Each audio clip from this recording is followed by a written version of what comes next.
Church, welcome back to our series Rise Up, where we're going through the book of 1st and 2nd Samuel.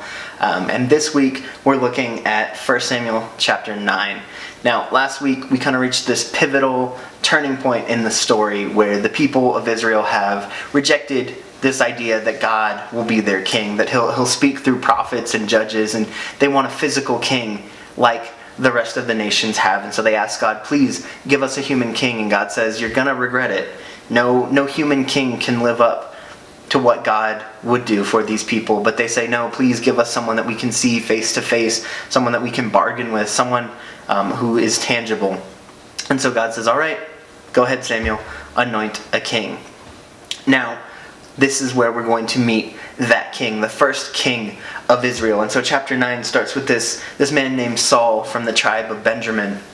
And he has lost his donkeys. His dad's livestock are missing, and so him and his servant go out looking for them.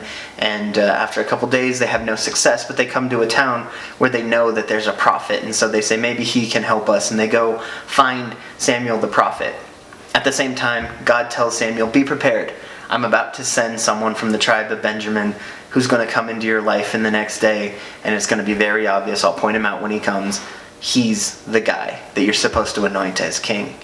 And so Samuel waits, and the next day Saul comes up and he's asking about donkeys, and Samuel basically says, forget about the donkeys. Don't worry about all that.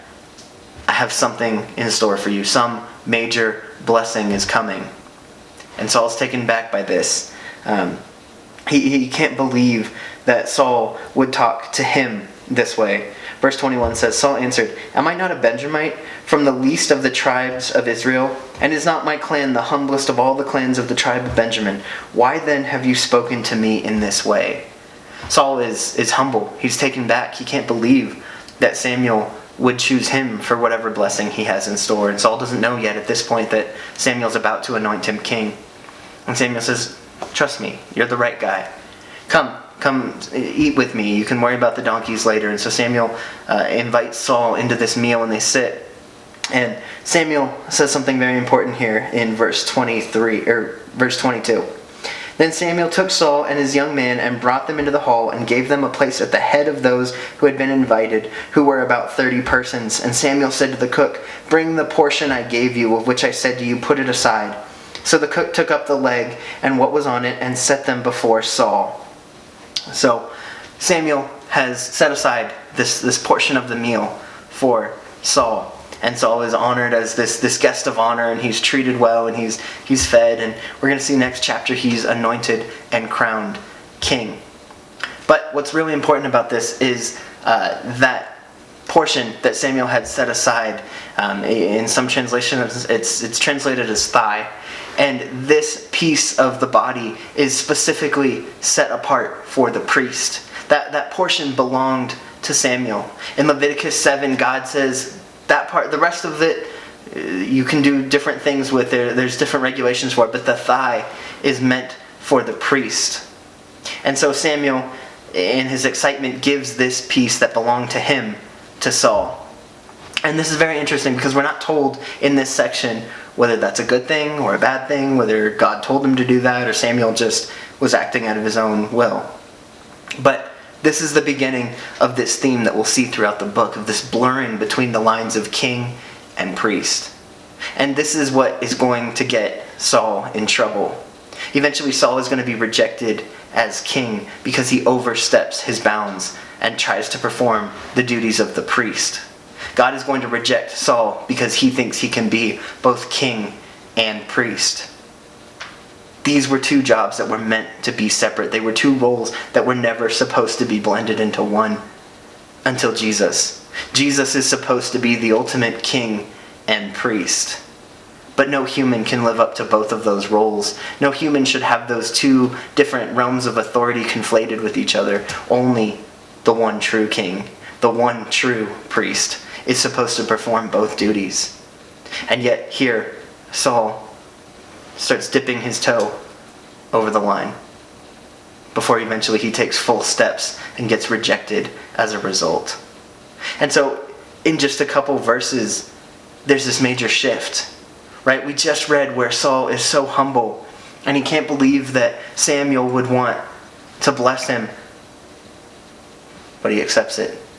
And then the next step, he accepts the portion of the meal that was meant for the priest. Even though he would have known that that wasn't for him, he accepts it because Samuel gives it to him.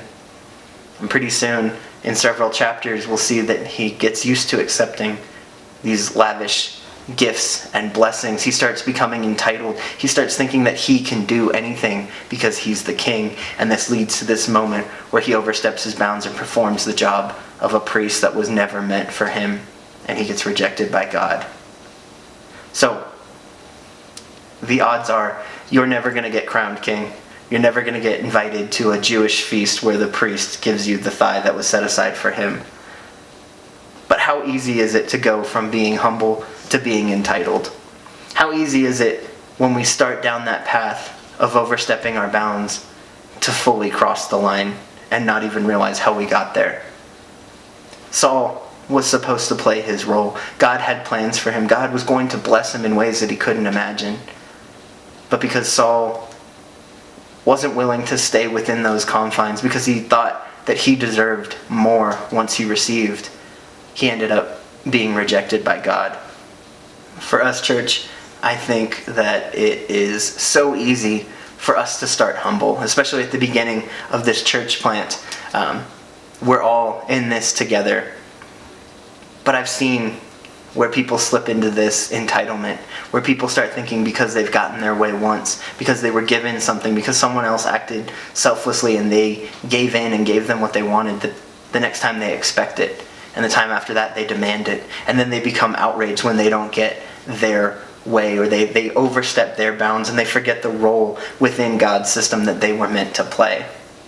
If we're going to be successful as a church, we have to maintain this mentality of humility and not let ourselves slip into this pattern of becoming more and more entitled until we overstep our bounds.